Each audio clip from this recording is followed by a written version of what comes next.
It all started as a joke. Isn't that how these things always start? You think it's all fun and games until suddenly it's not. Looking back, I can see all the little warning signs we ignored. But in the moment, we were just a group of friends, out for a good time. I guess we were asking for it. Last summer, my friends and I decided to get away from it all. There were 5 of us: me, Eric, Ryan, Mia, and Jess.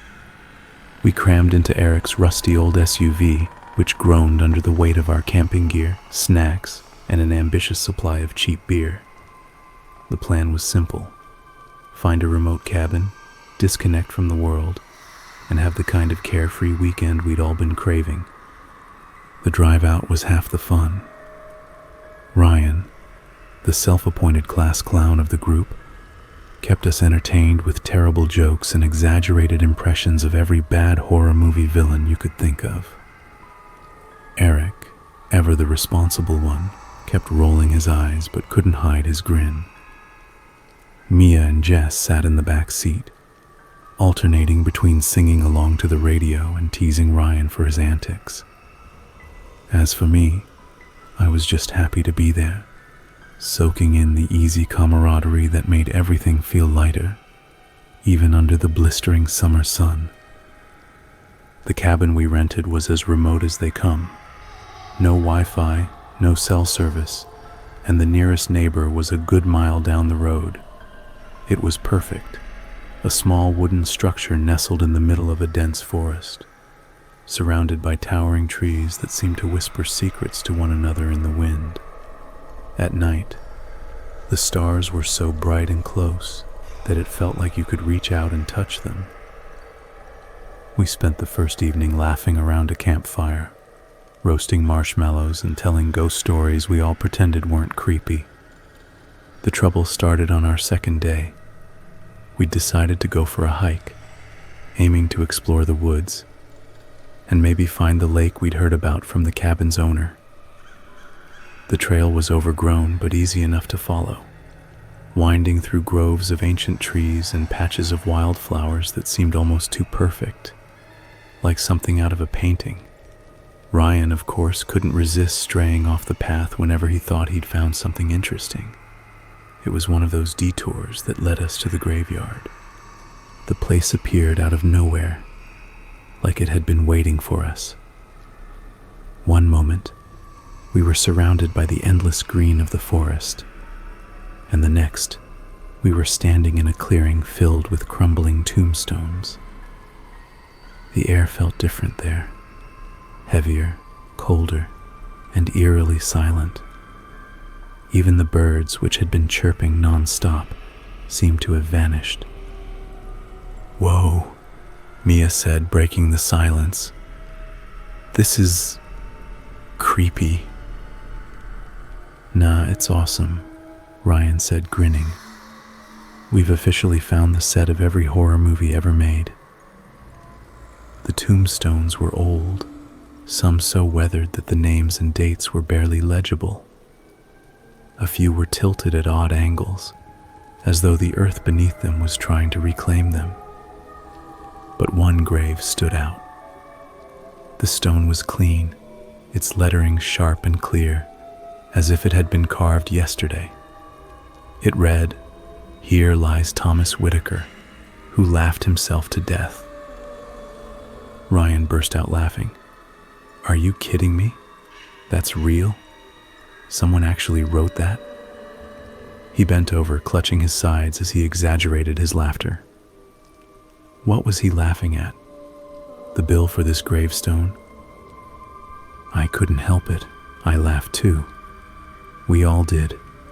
It was absurd, and in the middle of that eerie graveyard, absurdity felt like a welcome relief.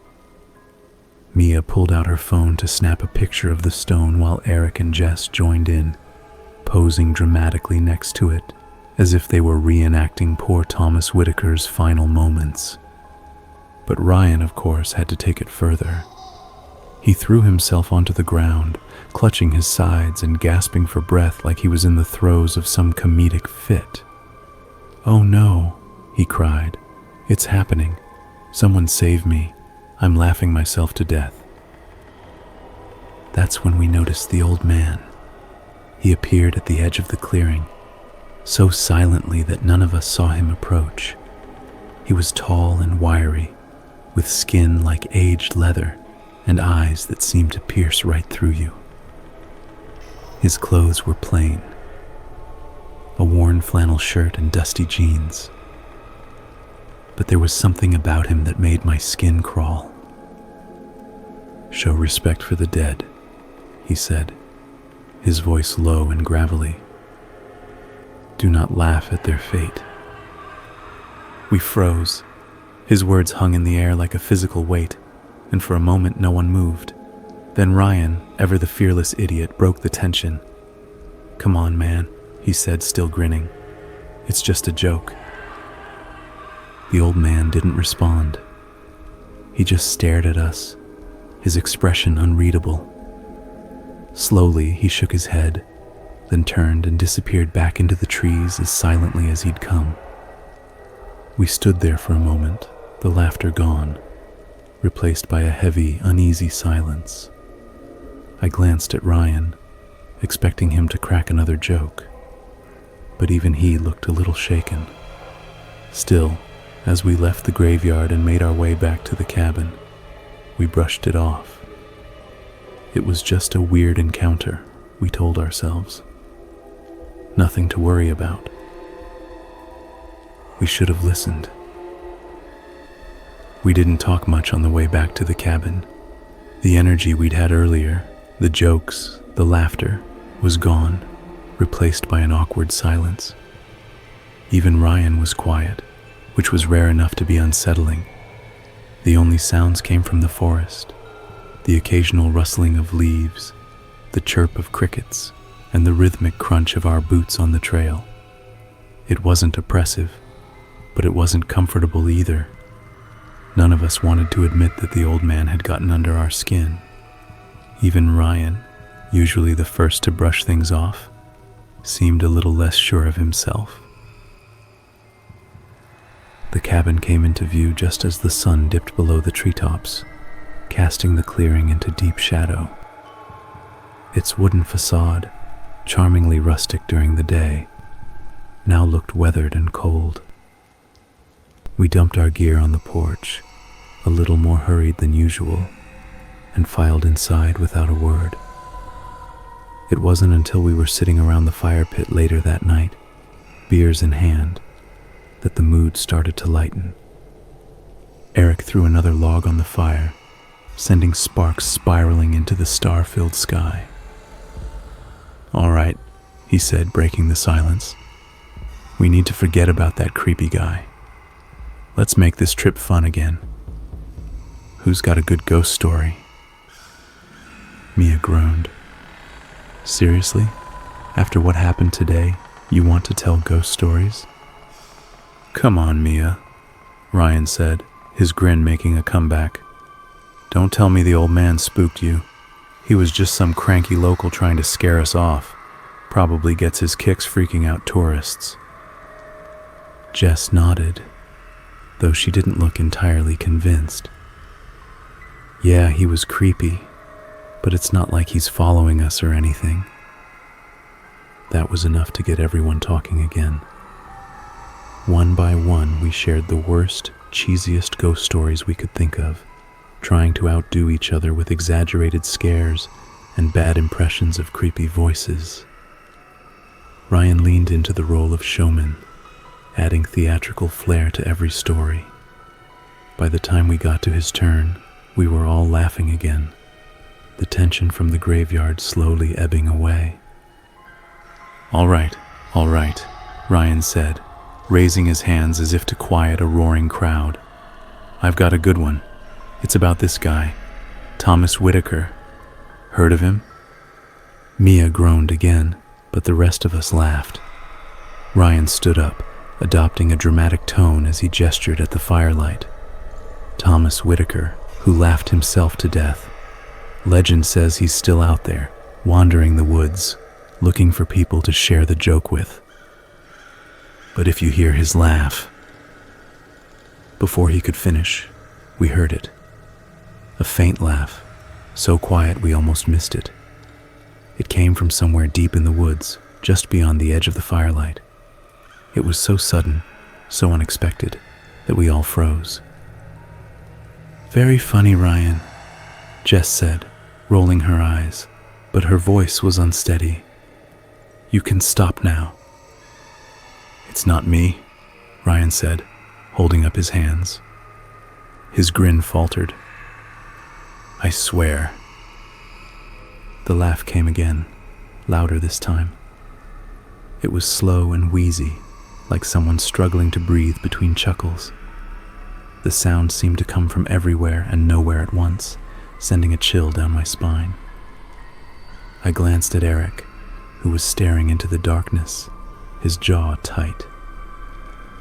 "Maybe it's a coyote," Eric said, though he didn't sound convinced.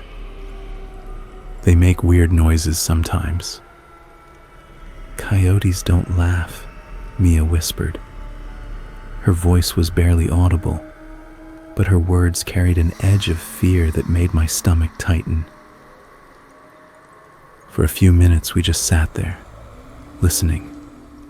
The laughter circled us, moving through the trees. It wasn't constant. It would start and stop, like whoever, or whatever, was laughing wanted to keep us guessing. At one point it sounded like it was right behind me. My heart slammed against my ribs as I whipped around, my eyes searching the shadows. There was nothing there, just darkness. "Okay, this isn't funny anymore," Jess said, her voice shaking. "Let's go inside." We didn't argue. Eric stomped out the fire, his movements quick and tense, and we hurried back to the cabin, locking the doors behind us. Once inside, we tried to laugh it off. "It's just some animal," Eric said, forcing a smile. "Or maybe there's a campground nearby. Could have been other hikers messing with us." But we all knew it wasn't true. The sound wasn't natural. It wasn't human either. Not exactly. And it definitely wasn't over. That night, as we tried to sleep, the laughter came back. I had just started to drift off when I heard it again, louder now and more distorted. It didn't sound like it was outside anymore. It seemed to echo off the walls of the cabin, coming from every direction at once. I lay in bed, staring at the ceiling, my heart pounding as the sound grew closer and closer.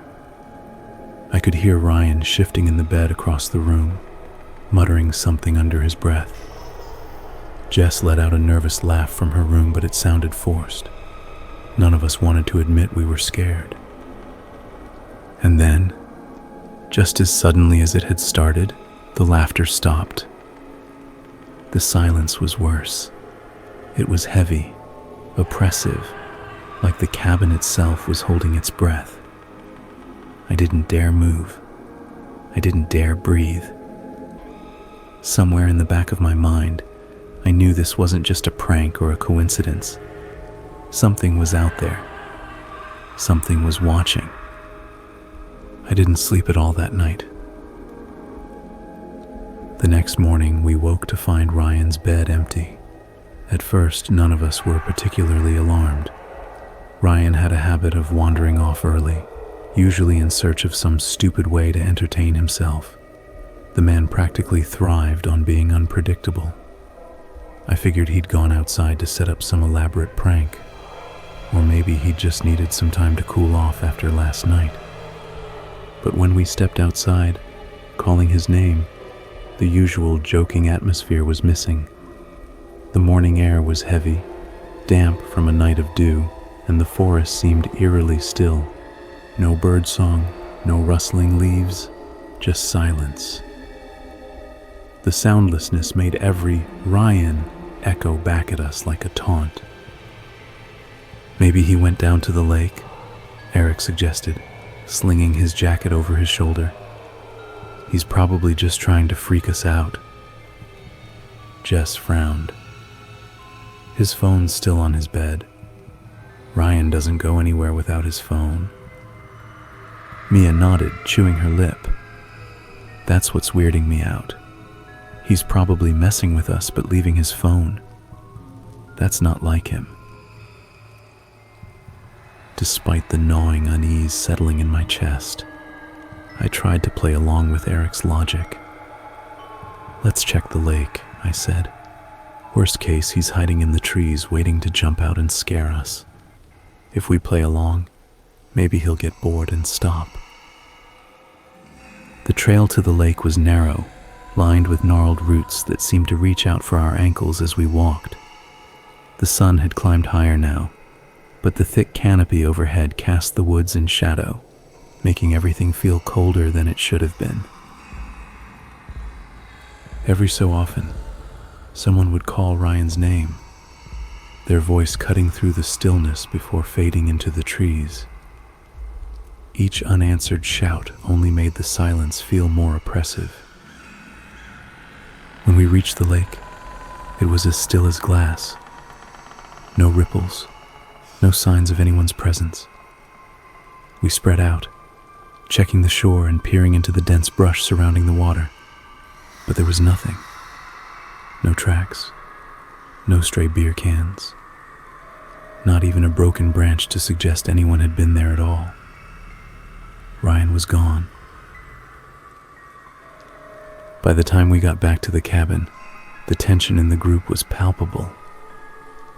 Eric was trying his best to stay optimistic, throwing out theories that got less convincing with every sentence. Maybe he doubled back and went to the main road, he said. I mean, he's probably trying to hitch a ride into town, get a signal, and call someone.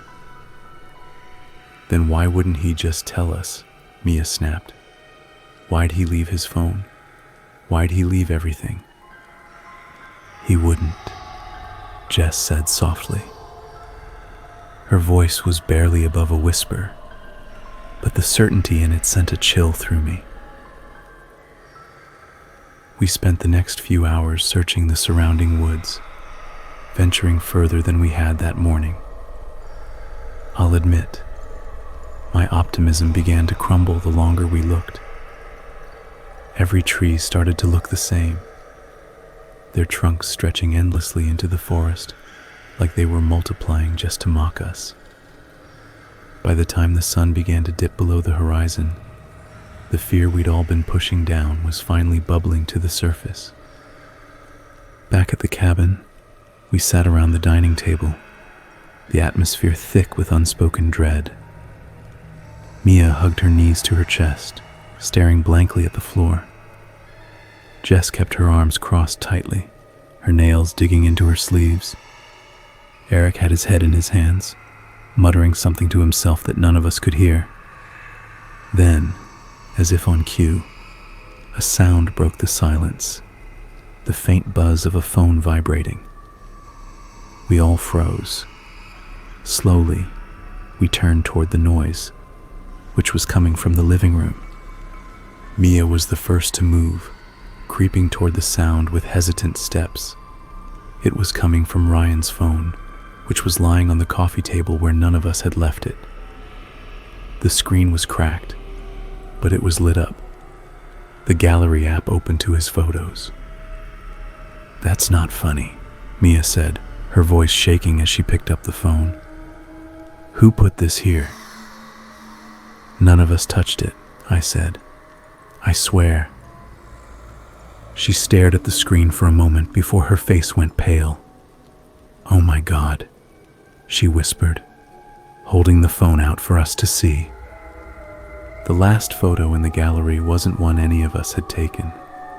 It showed Ryan lying on the cabin floor, his face frozen in a wide, unnatural grin. His eyes were hollow, lifeless, staring at something just beyond the camera. His body looked limp, his arms and legs splayed out like a discarded doll. But what made the picture even worse was the way the light hit his face, like it was mocking us, daring us to laugh. Jess let out a choked sob, backing away from the phone as if it had burned her. Eric swore under his breath, grabbing the phone and scrolling through the gallery as if he'd find some kind of explanation hidden there. But there was nothing else. Just that one photo, time-stamped for a time when we'd all been out looking for him. "It's fake," Eric said, though his voice lacked conviction. "It has to be. Someone's screwing with us." "Who?" Mia snapped. "Who would do this?" Before Eric could answer, the lights flickered. Once, twice, and then the cabin was plunged into darkness. And that's when we heard it again. The laughter. Slow, wheezy, and unmistakable, it echoed through the cabin, coming from everywhere and nowhere all at once. It wasn't Ryan. The laughter seemed to come from everywhere at once. It wasn't loud, but it was constant. A wheezy, unnatural sound that twisted my insides with every breathy chuckle. My legs were locked in place, my body frozen by the sheer wrongness of it. I could hear Jess sobbing quietly behind me and Eric muttering under his breath, a steady stream of curses mixed with panicked breaths. Mia's hand clutched my arm tightly, her nails digging into my skin, but I didn't dare move. "It's inside," Eric whispered finally, his voice trembling. I wanted to argue, to say it couldn't be, but I knew he was right. The sound wasn't muffled, wasn't outside the cabin walls. It was here with us, reverberating through the air like the hum of a fluorescent light gone haywire. Mia broke the silence. "We have to leave." "And go where?" Eric snapped, his voice rising in pitch. "The car's a mile away, and that thing, whatever it is out there too." "We can't just stay here," Mia shot back, her voice cracking. "You heard it, Eric. You saw the photo. Ryan, he..." She trailed off, unable to finish the sentence. Jess let out a shaky breath. "What if it's not just Ryan? What if it's something else?" Her voice was barely a whisper, but the words hung heavy in the air. I swallowed hard, my throat dry and raw. The laughter stopped suddenly, cutting off mid-chuckle as if someone had flipped a switch. For a moment, the silence felt like a reprieve, but then it stretched on too long, too quiet, and the tension in the room grew unbearable. That's when we heard the knocking. 3 slow, deliberate knocks on the front door. We all jumped, and Jess let out a stifled scream. I turned toward the door, my breath catching in my throat. It couldn't be Ryan. We all knew that. But the alternative was something I couldn't even begin to comprehend. "Who's there?" I called, my voice shaky. No answer. Just the sound of another 3 knocks, each one echoing through the cabin like a hammer driving nails into a coffin. "Don't open it," Mia said, clutching my arm tighter. "Whatever you do, don't open it." Eric grabbed the fire poker from the hearth, holding it in front of him like a sword. "If it gets in here, we're not sitting ducks. We fight." I wanted to tell him that it wasn't something we could fight, but the words died in my throat. The knocks stopped, replaced by the sound of footsteps, slow, shuffling, like something heavy was being dragged along the porch. They circled the cabin, each step scraping against the wooden boards, getting closer to the windows. And then a voice, Ryan's voice. "Hey guys, open the door," it said, calm and casual, like he was asking for a drink of water. "Come on, it's freezing out here." Jess started shaking her head, whispering, "Oh no." Mia's grip on my arm tightened. "That's not him," she hissed. "It can't be." "Let me in," the voice said again. It sounded exactly like Ryan, but there was something off. Too smooth, too perfect, like a recording played back on a loop. The footsteps stopped outside the window nearest to Jess. She shrieked and scrambled away as a shadow passed over the curtain, tall and thin, almost impossibly so. The voice came again, closer this time. "Guys, what's wrong? Don't you recognize me?" The shadow lingered by the window, unmoving. It stretched upward, the faint outline of it grotesque in its proportions, the head too narrow, the arms too long. It bent slightly, as if peering inside, and for one terrible moment, I thought it might press its face against the glass. The laughter started again, low and wheezy, as if whoever, or whatever, was outside found the whole situation hysterical. The sound of shuffling returned, moving away from the window. I moved instinctively, pulling Jess further into the corner as the shadow disappeared into the darkness. The laughter faded, replaced by that oppressive silence once more. We didn't speak for a long time. None of us knew what to say. Eric eventually lowered the fire poker, his knuckles white from gripping it so tightly. Mia sat on the floor, her knees pulled to her chest, while Jess rocked back and forth, her eyes wide and unblinking. I glanced at the clock on the wall. Only 2 a.m. Morning felt a lifetime away, and the thought of enduring hours of this was unbearable. I paced the room, trying to think of something, anything that could help. "We need to get out of here," I said, finally breaking the silence. "First light. We head to the car and don't look back." No one argued, but the doubt in their faces was clear. The cabin felt like a cage now, the walls too close, the shadows too dark. Even with the fire poker, even with our resolve, we knew deep down that whatever was out there wasn't something we could fight. Morning was our only hope. Mia spoke up, her voice barely above a whisper.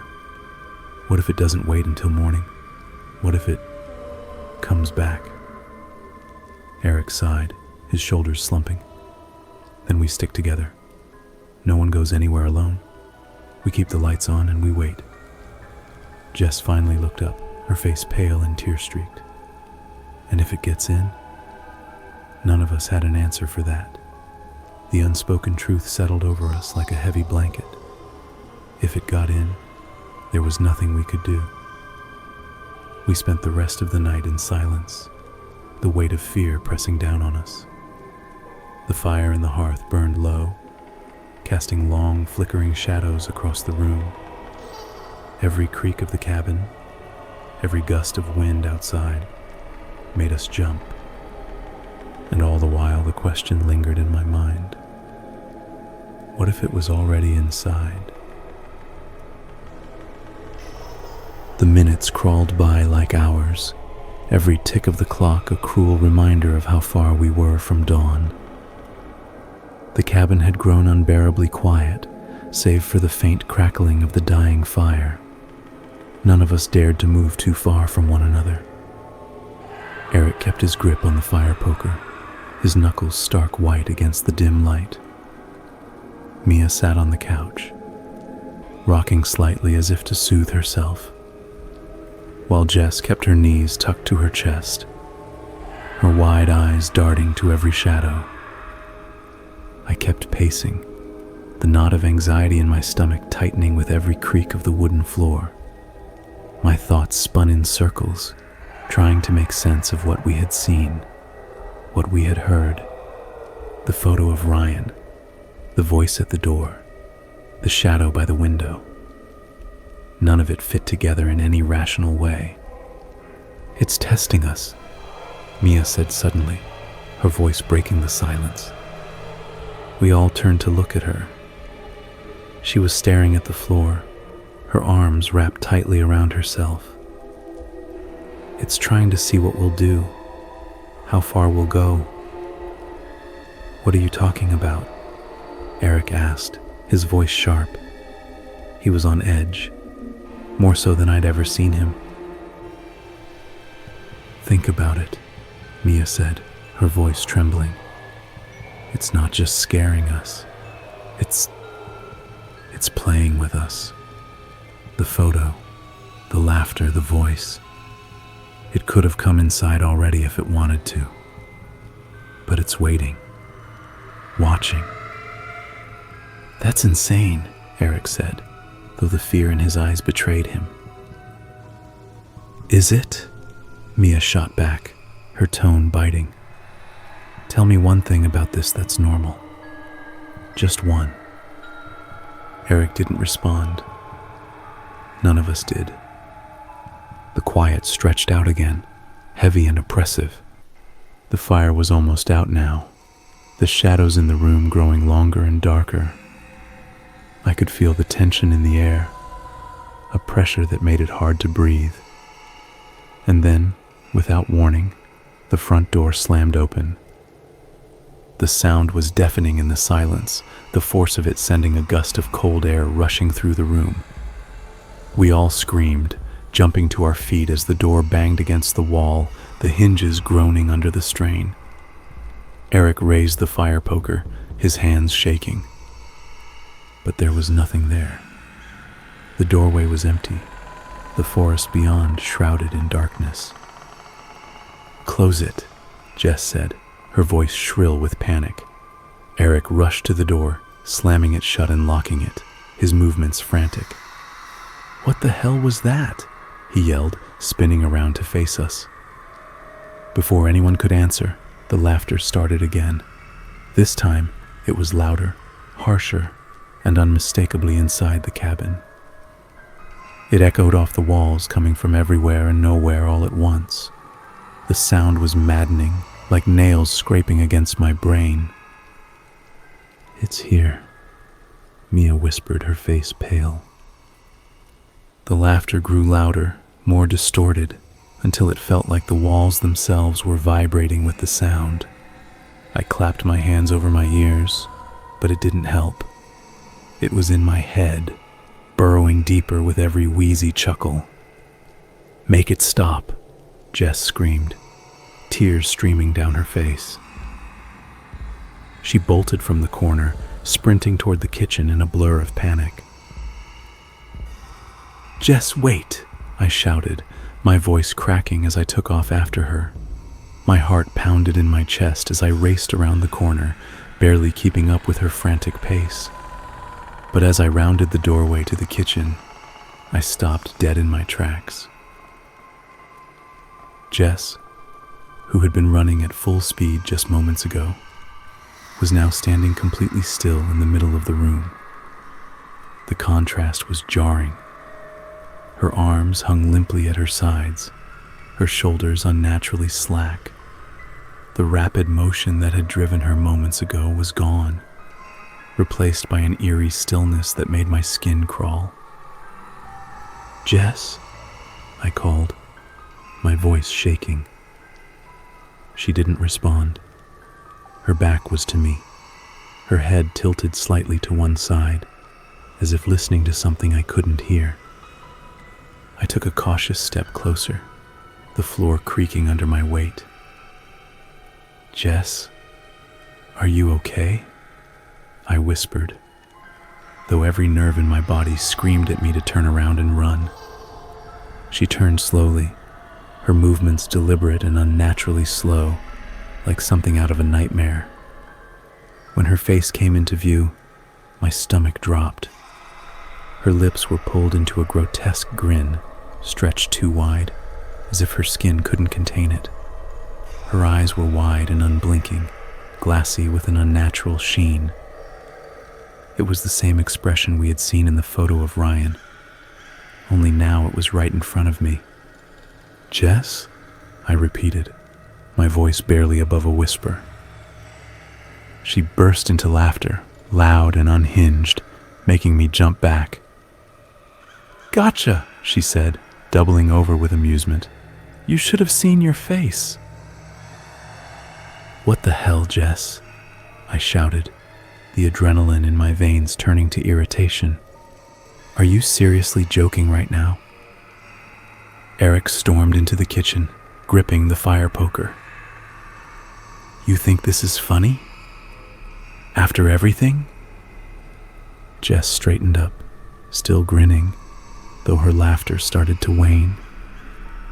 "I just needed to lighten the mood," she said. "We're all so tense." "Lighten the mood?" Mia's voice cracked as she appeared in the doorway, her face pale and tear-streaked. "You think pretending to be... that is funny?" Jess looked down, her smile faltering. "I was just trying to help. I didn't mean to scare you guys that bad." The tension in the room was palpable as we stared at Jess, her earlier expression and behavior still unsettling despite her explanation. As the others argued, Jess seemed to retreat into herself, her grin fading into something almost neutral, though her silence felt heavier than usual. I tried to convince myself she was just embarrassed by the backlash. After all, it was Jess. The morning light trickling through the windows felt like salvation. None of us had managed to sleep, the events of the night leaving us raw and jittery.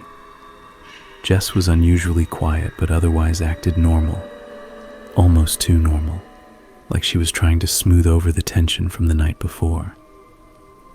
The rest of us didn't bring it up, each of us silently agreeing to focus on getting out of the cabin. "We head for the car," Eric said, gripping the fire poker like a lifeline. "Stay together," Mia added. We packed quickly, grabbing only what we could carry. It wasn't much.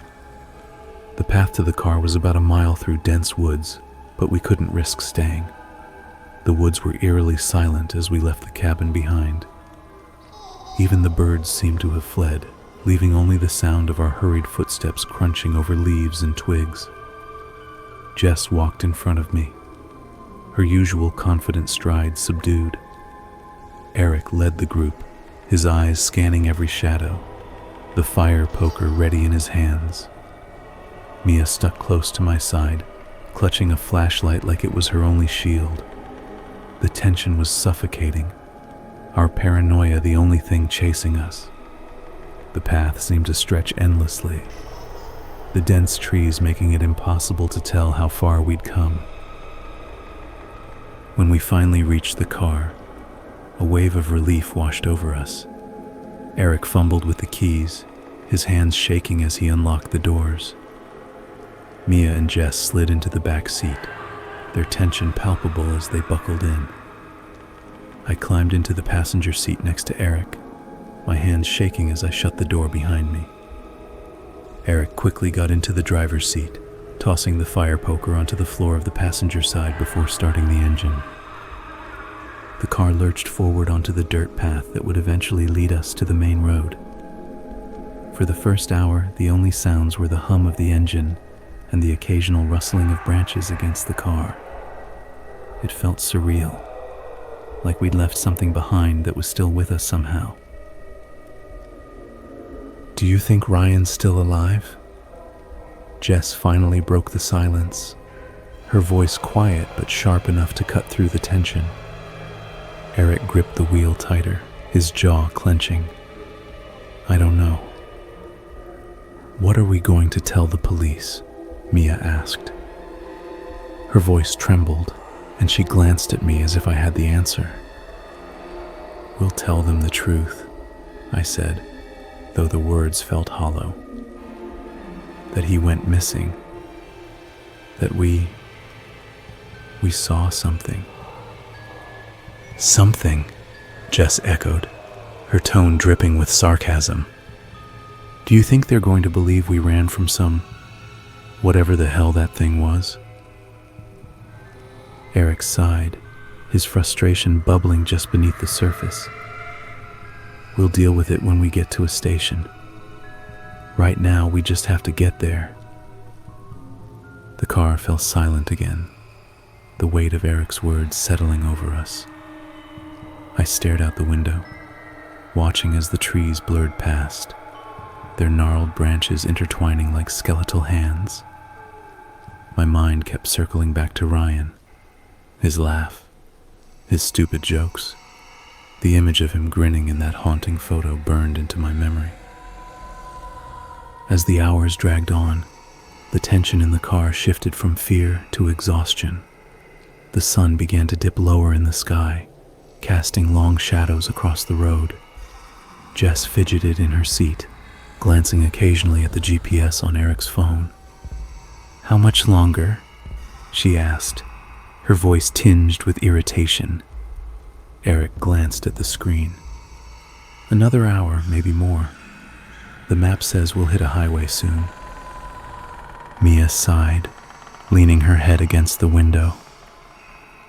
"I just want this to be over." "We all do," I said, though the words felt meaningless. None of us knew if this nightmare would end when we reached civilization. The golden light of the setting sun slowly gave way to the muted hues of dusk. The forest seemed to change with the fading light, the shadows growing longer, darker, more oppressive. The road narrowed, and the trees pressed closer, their branches forming a canopy that blocked out the remaining light. Eric slowed the car as the GPS directed us to take another turn. The new road was narrower still, the pavement cracked and uneven. The air inside the car grew heavier, the oppressive silence broken only by the soft hum of the engine. It was as night fully descended that the first haunting returned. Without warning, something slammed against the windshield with a deafening thud. We all screamed, the sound ripping from our throats in unison. The smiling figure was suddenly there, its face pressed against the glass, the grotesque grin stretched impossibly wide. Its hollow, dark eyes stared directly at us, unblinking, as if it could see into the very core of our terror. The pale flesh of its face was flattened against the windshield, almost translucent under the dim glow of the dashboard lights. "What the hell is that?" Jess shrieked, clutching the sides of her seat. Eric's voice cracked as he yelled, "Hold on!" He floored the gas pedal, and the car lurched forward. The figure clung to the windshield for a moment longer, its grin never wavering, before it slid off with a sickening scrape. Its body crumpled unnaturally as it hit the ground, but when I turned to look back, it was already standing, its head tilted slightly, that terrible grin still etched across its face as it watched us speed away into the darkness. The car sped down the winding forest road, the oppressive silence inside only broken by the occasional GPS directions. Eric's hands gripped the wheel so tightly his knuckles turned white, and I could see his jaw set in a rigid clench. Every so often, he darted a glance at the rearview mirror, as if expecting the smiling figure to reappear at any moment. Jess sat in the back seat, her arms crossed tightly over her chest, her gaze fixed on the window. Mia sat beside her, gripping the edge of her seat, her wide eyes darting between the passing trees and the GPS screen on Eric's phone. Neither had spoken since the figure slid off the windshield, and I didn't blame them. My own thoughts were a chaotic mess, and every shadow outside looked like it might leap out and attack us. Finally, Mia broke the silence, her voice trembling. What the hell was that thing?" No one answered. Jess shifted uncomfortably, pulling her jacket tighter around herself, but said nothing. Eric kept his eyes on the road, his jaw flexing as he worked through his own thoughts. I wasn't sure if I should try to comfort Mia or stay silent, but the words came out before I could stop them. "It wasn't human," I said, my voice hollow. "Nothing human moves like that." Eric exhaled sharply through his nose, his version of a bitter laugh. "No kidding." "Do you think it's following us?" Jess finally asked, her voice low and edged with fear. "I don't know," Eric admitted, "but I'm not stopping to find out." The GPS chimed again, its mechanical voice startlingly loud in the quiet car. "In 3 miles, turn left." "We're not far from the highway," Eric said, his voice strained but steady. "Once we're out of the woods, we'll head straight to the police. He paused, glancing in the rearview mirror again. "They'll know what to do." Mia scoffed softly. "You think the cops are going to believe us? That some thing is out here chasing us? What are we even going to tell them?" "We tell them the truth," I said, though even as I spoke the words, I wasn't sure I believed them. "We tell them about Ryan, about what happened at the cabin, about that thing." Jess shook her head, letting out a humorless laugh. "Yeah, great. Hey, officer, there's a smiling monster in the woods. That'll go over well." "We don't have another option," Eric said, his tone final. "Unless you want to go back and deal with it yourself." That shut Jess up, and the car fell silent again. Outside, the trees pressed closer, their skeletal branches forming a canopy overhead that blocked out the moonlight. The road was barely wide enough for the car now, the cracked pavement littered with fallen leaves and debris. I glanced at the GPS screen. We were still 2 miles from the turn. The tension in the car was suffocating. Every bump in the road, every rustle of leaves outside made my heart jump. I kept my eyes on the road ahead, trying not to think about the figure. Its hollow eyes and that grotesque grin burned into my memory. But no matter how hard I tried, I couldn't shake the feeling that we weren't alone. A sound cut through the silence. A laugh, low and guttural, echoing from somewhere in the forest. It started as a single voice, but it grew, multiplying into a cacophony of horrible, mocking laughter that seemed to come from every direction at once. "Do you hear that?" Mia whispered, her voice shaking. "How could we not?" Jess snapped, her face pale. The laughter grew louder, closer, until it felt like it was coming from inside the car. Eric's grip on the wheel tightened, his knuckles turning even whiter. "Just ignore it. Keep calm," he muttered, more to himself than to us. Then something dark and fast blitzed past the car.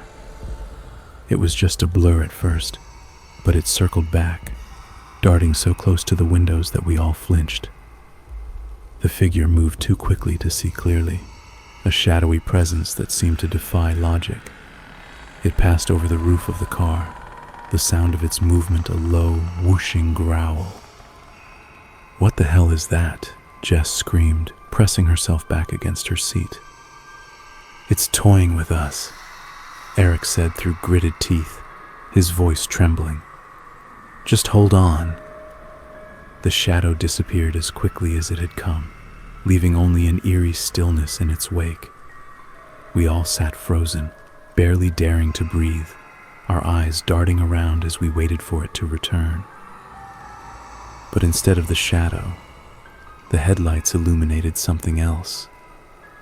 A massive tree had fallen across the road, its thick trunk blocking our path completely. The jagged ends of its branches stretched out like skeletal fingers, and the bark was splintered as if it had been ripped apart by some immense force. "Did that just fall?" Mia asked, her voice barely audible. Eric shook his head. "No, that wasn't an accident." Eric shifted the car into reverse, trying to back away from the tree. But as soon as he touched the gas, the engine sputtered and died. "No, no, no," he muttered, frantically turning the key, but the car wouldn't start. The oppressive silence outside seemed to seep into the car, swallowing every sound except Eric's panicked breaths. "What now?" Jess whispered, her voice barely audible. Before anyone could answer, Mia pointed toward the tree, her hand trembling. "Look, over there, next to the trunk." All of us turned our heads to where she was pointing, and that's when we saw him. Ryan. He was lying on the ground, just a few feet from the splintered wood. His body was still, his face pale and eerily serene in the glow of the headlights. "Oh my God," I breathed, my stomach churning. "Is he alive?" Eric gritted his teeth. "I'm not leaving him out there." He reached for the door handle, but Mia grabbed his arm. "No, don't go out there." Eric hesitated, his eyes darting between Ryan's body and the dark forest beyond. Finally, he nodded. "We'll check together. No one stays alone." Reluctantly, we opened the doors and stepped out into the cold night air. The forest around us felt suffocating, the darkness pressing in from every side. The sound of our footsteps on the gravel seemed unnaturally loud as we approached Ryan. My heart pounded so hard it felt like it might burst. When we reached him, it was clear something was wrong. His body looked intact, no visible wounds or blood, but his eyes were open, staring blankly at the sky. His face was frozen in a strange expression, a wide, unnatural grin that made my skin crawl. "Ryan?" Eric called softly, kneeling beside him. He reached out to shake his shoulder, but Ryan didn't move. He's cold." Jess backed away, her hands covering her mouth. "We need to get back in the car. Now." Eric looked at her, then at Ryan again. Something in his expression shifted, and he stood abruptly. "She's right. Let's go." We hurried back to the car, slamming the doors shut behind us. Eric tried the engine again, but it wouldn't turn over. "Damn it," he hissed, hitting the steering wheel. "Just lock the doors," I said, my voice shaking. "We'll figure it out." Eric clicked the locks, and we all sat in silence, the weight of what we'd seen settling over us like a suffocating blanket. The headlights still illuminated Ryan's lifeless body by the tree, his grin visible even from inside the car. None of us spoke. None of us dared to move. My chest tightened, and I glanced at the others. None of us wanted to say it, but we all knew the truth. The silence in the car was oppressive, every second stretching into eternity. The headlights illuminated Ryan's body near the fallen tree, his eerily serene grin visible even from this distance. None of us spoke. None of us dared to. It was as if we were waiting, not for something to happen, but for something to end. Then the laughter started. It was faint at first, just a low chuckle. Jess stiffened in her seat, her hands gripping her arms tightly. "You hear that?" she whispered. We all nodded, no one daring to speak. The laughter grew louder, a chilling symphony of mockery that filled the car, its source impossible to pinpoint. It was low and guttural, then high-pitched and hysterical, as if dozens of voices were joining in. The sound wrapped around us, pressing in on all sides, drilling into our ears until it became unbearable. "Make it stop," Mia whimpered, covering her ears. "Please, make it stop." Eric slammed his hands on the steering wheel. "Damn it, what do you want?" he shouted into the void. But the laughter only grew louder, drowning out his voice, consuming every inch of space in the car. The sound was too much. My chest tightened, and I could feel the walls of my mind cracking under the pressure. "We have to get out," I gasped. "We can't stay in here." Eric hesitated, his eyes darting to the dead engine, then back to us. Finally, he nodded. "Fine, but stay together. No one wanders off." We unlocked the doors and stepped out into the night. The cold air hit me like a slap, but it did little to clear the suffocating weight of the laughter that still rang in my ears. Outside, the sound was even more overwhelming, as if the entire forest was laughing at us. I turned toward the tree, expecting to see Ryan's body lying where we had last seen it, but it was gone. "Where is he?" Jess asked, her voice trembling. She pointed to the spot where Ryan had been, now just an empty patch of ground. "He was right there," Eric said, his tone disbelieving. "I saw him. We all saw him." Mia took a shaky step closer to the tree, her eyes scanning the area. "Ryan?" she called out softly, her voice swallowed by the cacophony of laughter. "Don't," I warned, grabbing her arm. "Stay close." We huddled together, our breaths visible in the frigid air. The forest seemed alive with shadows, shifting and twisting in the dim light of the headlights. Every rustle of leaves, every creak of the trees felt like it could be him. Or worse, that thing. "What do we do?" Jess whispered, her voice barely audible over the laughter. "We get back in the car," Eric said firmly. "We lock the doors, and we wait it out. Whatever this is, it can't last forever." None of us argued. We retreated to the car as quickly as we could, locking the doors behind us. The laughter persisted, but inside the car it was slightly muffled. Still, it was enough to set my nerves on edge, each peal of laughter a dagger to my sanity. "He was right there," Jess muttered, rocking slightly in her seat. "He was right there, and now he's gone." Eric didn't respond. He gripped the steering wheel tightly, his knuckles white, his jaw clenched. Mia stared out the window, her hands pressed against the glass as if trying to see into the darkness. And me? I just sat there, staring straight ahead, my mind racing with thoughts I couldn't begin to articulate. The laughter still echoed in my ears, but now it was joined by a new sound. The faint rustling of something moving outside the car. None of us spoke. None of us dared to move.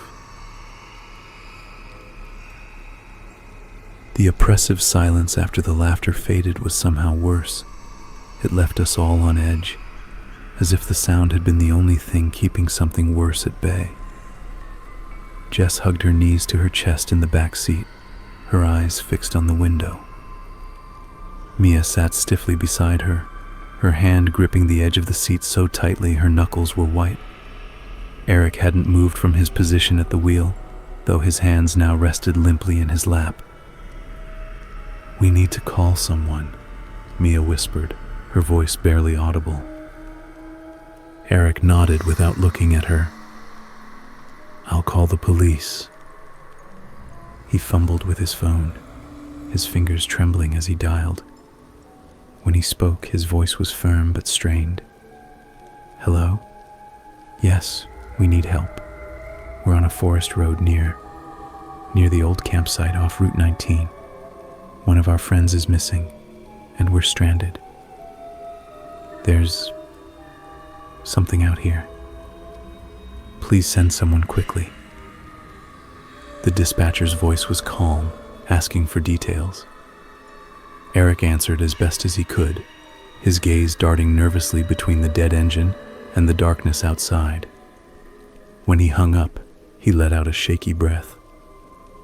"They're sending someone. We just have to wait." Jess let out a bitter laugh, though it lacked any humor. "Wait? For what? For that thing to come back?" "For help," I said, though the word felt hollow. Eric looked back at us, his eyes dark with exhaustion. "We stay in the car. We keep the doors locked. Whatever this is, it's safer here than out there." "And what do we tell them when they get here?" Jess asked, her voice rising slightly. "Do we tell them about Ryan? About that thing? They're going to think we're crazy." "We tell them the truth," Mia said firmly. "All of it. Let them think we're crazy. At least we'll be out of here." Jess shook her head, but didn't argue further. The tension in the car was thick enough to choke on. None of us wanted to admit it, but the thought of seeing Ryan's body again, or worse, not seeing it at all, was gnawing at us. "What do you think happened to him?" I asked softly, breaking the heavy silence. No one answered at first. Then Eric said, "I don't know.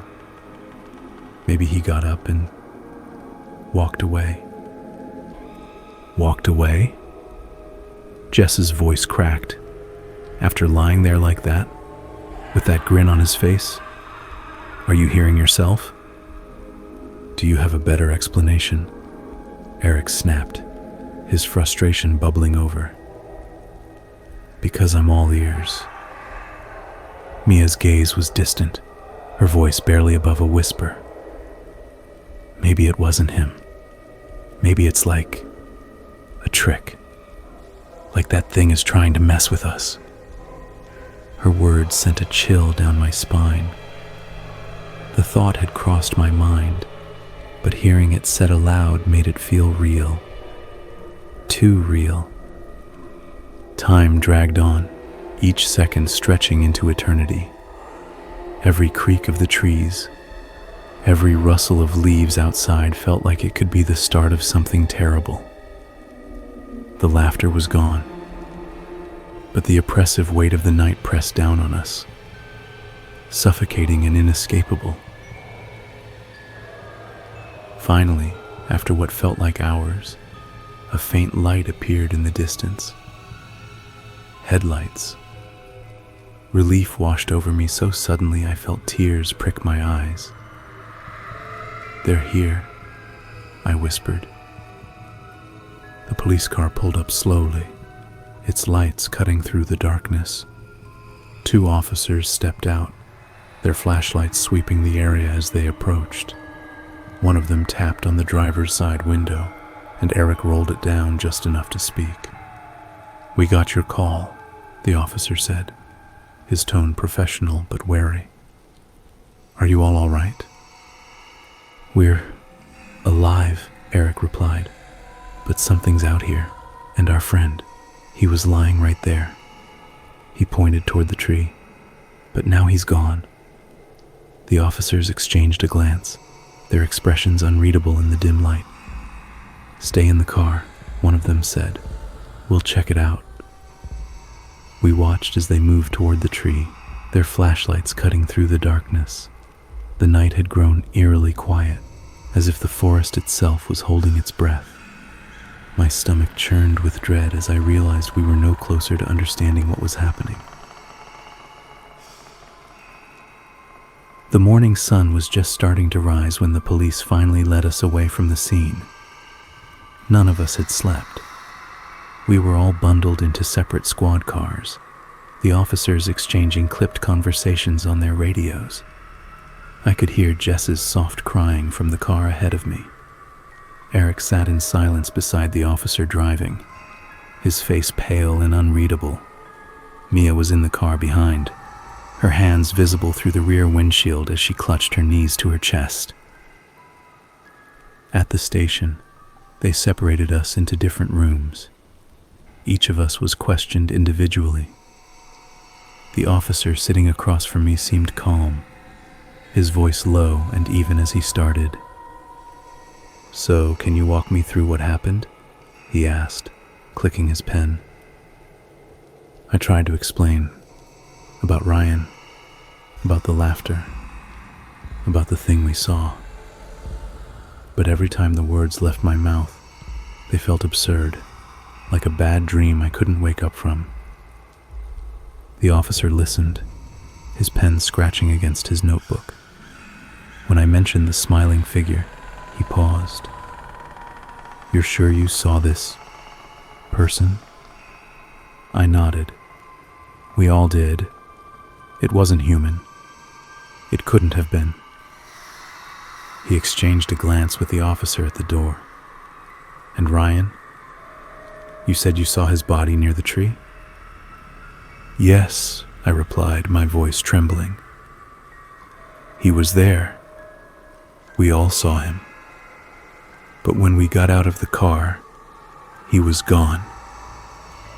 The officer leaned back in his chair, his expression unreadable. "We didn't find any signs of a body, but we did find this." He reached into a folder and pulled out a plastic evidence bag. Inside was Ryan's phone. My stomach dropped as I recognized it. The screen was cracked, but it still displayed the last photo in his gallery. Ryan's grinning face, his eyes hollow and lifeless. "This was found near the tree," the officer continued. "Does this mean anything to you?" I swallowed hard, shaking my head. "I don't know." They didn't push further. After what felt like hours, they let us go. We regrouped in the station's lobby, each of us looking more drained than the last. Jess had dark circles under her eyes, and Mia's hands were still trembling. Eric leaned against the wall, staring at the floor as if it might offer answers. "They didn't find him," Jess said, her voice barely above a whisper. "How could they not find him?" "Because he's not there anymore," Mia replied, her voice breaking. "I don't know where he is, but he's not there." Eric finally looked up, his jaw tight. "We're going home, all of us, separately. We're done with this." "Done with what?" Jess snapped. "Ryan's gone, Eric. He's gone, and we don't even know why." Eric's voice was low but firm. "I don't care. Whatever this is, I'm not letting it follow me. I suggest you all do the same." The room fell into a heavy silence. None of us wanted to admit it, but he was right. Whatever had happened, it wasn't over, and it wouldn't be, not for a long time. We didn't say much after that. Eric left first, his shoulders rigid as he walked out the door. Mia went next, offering a weak, apologetic smile before disappearing into the morning light. Jess lingered for a moment, her gaze fixed on me.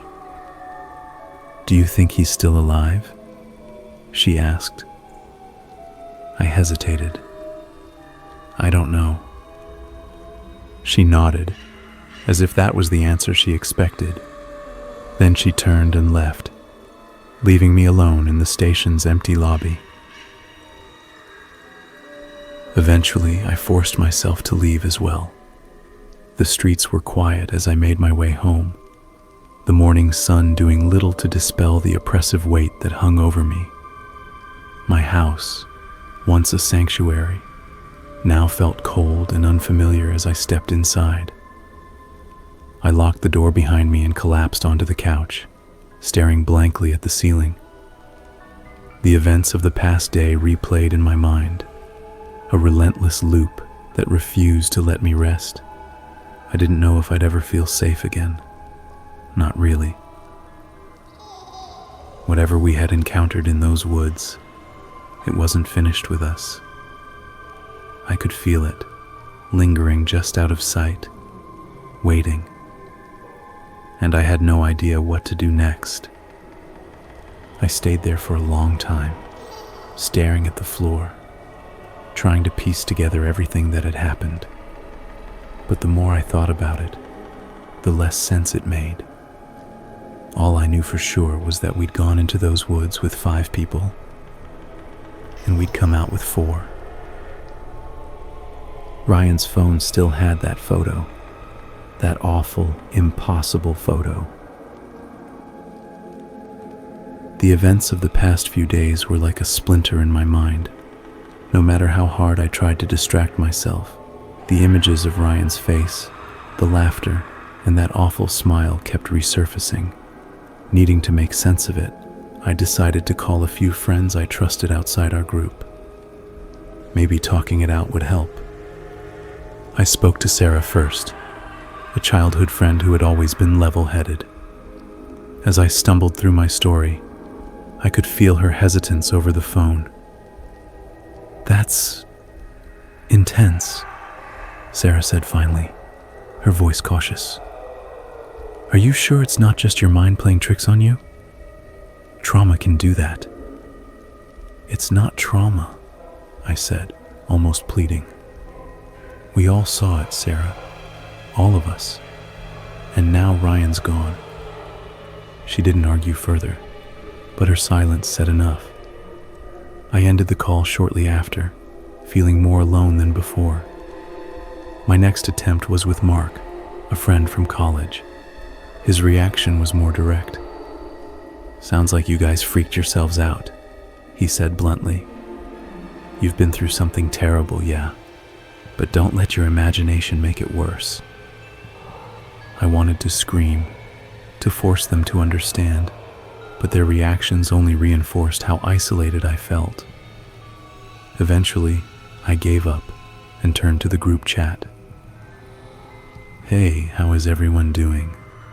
Did you all make it home okay?" I stared at the screen, waiting for any sign of life. Minutes turned into hours. The only response came from Jess. "I'm okay. Just trying to process everything." Her reply did little to ease my growing unease. No one else even read the message. Still, the silence was deafening. By the time dusk fell, exhaustion weighed heavily on me. At around 8 p.m., I decided to try sleeping. Maybe rest would quiet my thoughts. But sleep didn't come. I tossed and turned, my mind a relentless storm of questions and fears. Frustrated, I grabbed my phone to check the chat again. Jess's response was still the only activity. I tried calling Mia. No answer. Then Eric. Nothing. Even Jess didn't pick up. A knock at the door made me jump. The sound was sharp, deliberate. I froze, staring at the door. Another knock followed, louder this time.